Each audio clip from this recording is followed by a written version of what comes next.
Imagine you're playing cards. The hands are dealt, and yours is awful. There's no way you can win. Your only choice is to fold or bluff. But what if there was a third option? What if you could exchange the bad cards for a perfect hand and win the game? I love to travel and learn about other cultures. And the more I've done this, the more I've realized that certain cultural practices help people live healthier, happier, and longer. For example, I come from a small town in rural America. There were so many wonderful things about my community: generosity, strength, resourcefulness. But some of our cultural habits were not healthy.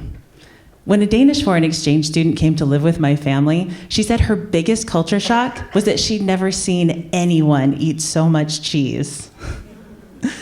In our area, diet rotated around meat, potatoes, and yes, cheese, plus junk food, fast food, and sugar was available on every corner. I never thought much about it until I started traveling and realized that people around the world ate very differently than we did, and some of them lived a lot longer and a lot healthier as a result. Where I grew up, average life expectancy was around 76 and a half years old. Now that's not bad, but here in Italy, it's 83 years old.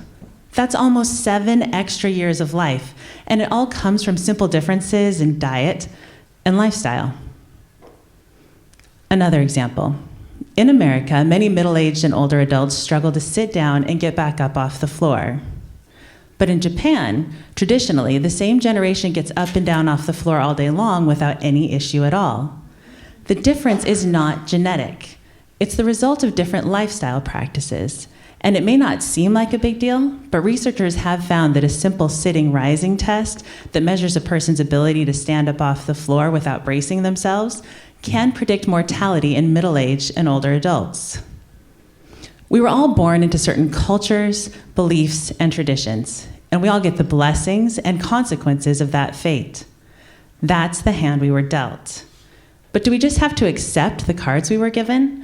Or can we improve our health, happiness, and longevity by incorporating practices that have been proven to work in cultures around the world for generations?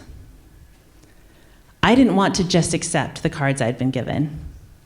But first, I had to determine if changing them was even possible.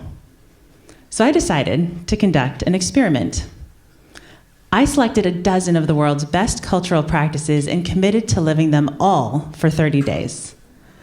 I wanted to see if I could improve my life, my health, and my happiness in a significant way by following the wisdom of other cultures. I called it my Global Good Life Project.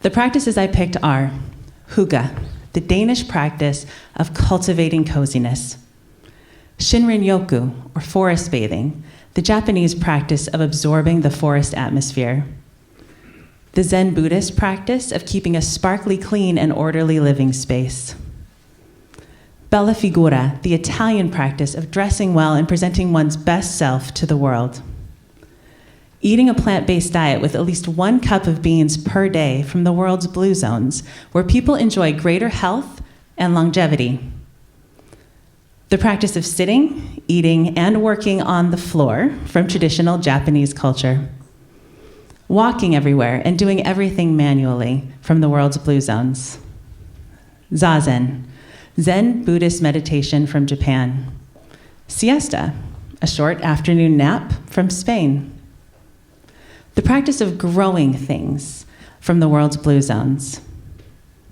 remembering, honoring, and thanking ancestors from Okinawa, Japan; and the practice of savoring good company, like Swedish fika, coffee with friends. I chose to practice these things for 30 days to see if I could benefit from this global wisdom on an individual level and improve my own health and happiness. As you can imagine, suddenly incorporating 12 foreign cultural practices came with some growing pains. When I told my family, I think they thought I was crazy. Just imagine how they felt when I took all the legs off the kitchen table so we could eat on the floor. Personally, I wasn't even sure I'd be able to stick with this project. or if I'd see any benefit from doing so. But that's the nature of an experiment like this. You set your parameters, and you see what happens. And what I found over the course of this 30-day project is that many of my assumptions about these practices were totally wrong, as were many of my beliefs about myself, my culture, and what it means to live a truly good life. Initially, I really thought most of these practices would be easy, except eating a whole cup of beans every day without adding meat or cheese. But some of the simplest practices turned out to be the hardest to do. I was shocked how difficult it was to make time to cozy up and practice hygge, meditate, or go forest bathing, or get together with a friend and savor good company.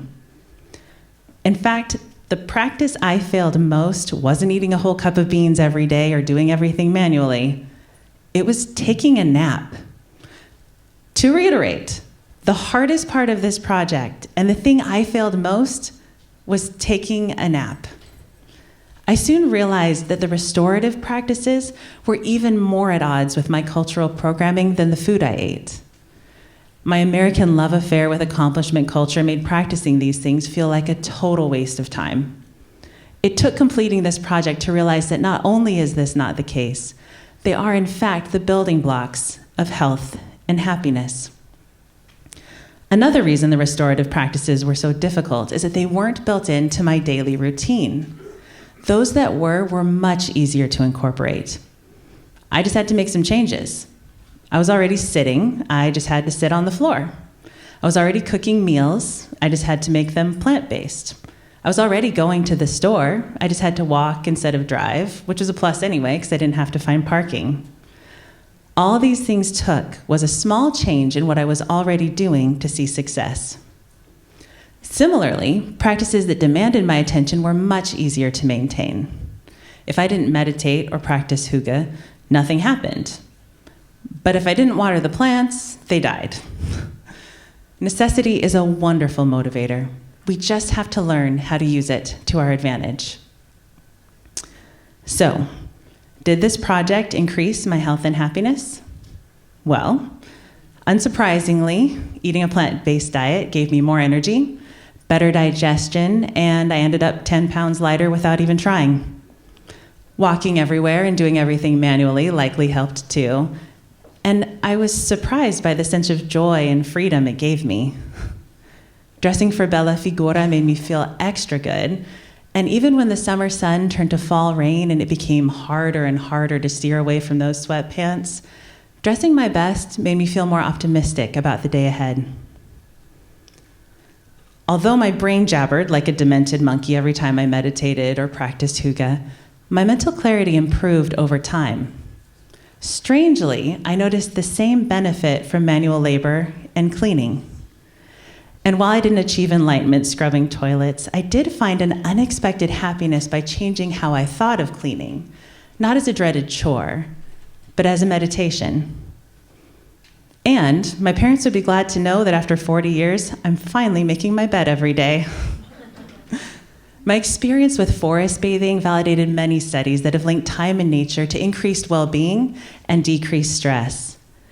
And there were unexpected delights too, stumbling across a herd of deer or discovering wild boar tracks in the mud. And each time, I thought of my grandfathers, who loved the outdoors. To remember them and all my ancestors, I hung up a collage of their photos. But they didn't stay in that tidy frame. They crept into my mind more and more with each practice. When I was gardening, I thought of my grandmother who gardened so much, she developed a crooked finger from pulling weeds. When I practiced hygge, I thought of my Danish ancestors and the many blessings their hard work gave me. And when I was scrubbing socks in the sink, I thought of my grandmothers and all the generations before me who did the same. I come from an individualistic culture, but this project showed me how close we really are and how these practices connect us, not just to a better life, but to each other.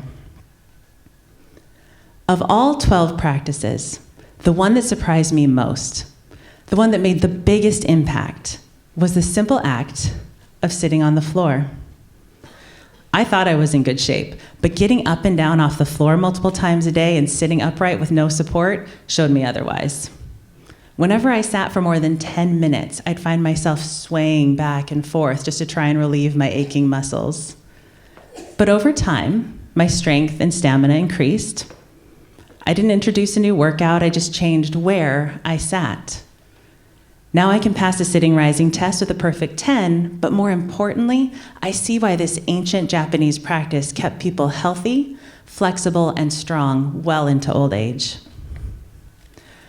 I'm here to tell you, you don't have to just accept the cards you were given. You can improve your health and happiness by incorporating practices that have been proven to work in cultures around the world for generations. Just as importantly, don't adopt something just because it seems cool. As an American, the junk food and consumeristic parts of our culture may seem exciting, but they won't make your life better. Be thoughtful, be analytical, look at the big picture. There's never been a better time. Never in history have we had more access to the wisdom of those outside our native communities. Don't waste it. You just have to know what you're looking for and be brave enough to try it. And on that note, don't be afraid to try new things even if they seem weird. Sometimes they're the best adventures of all. Thank you.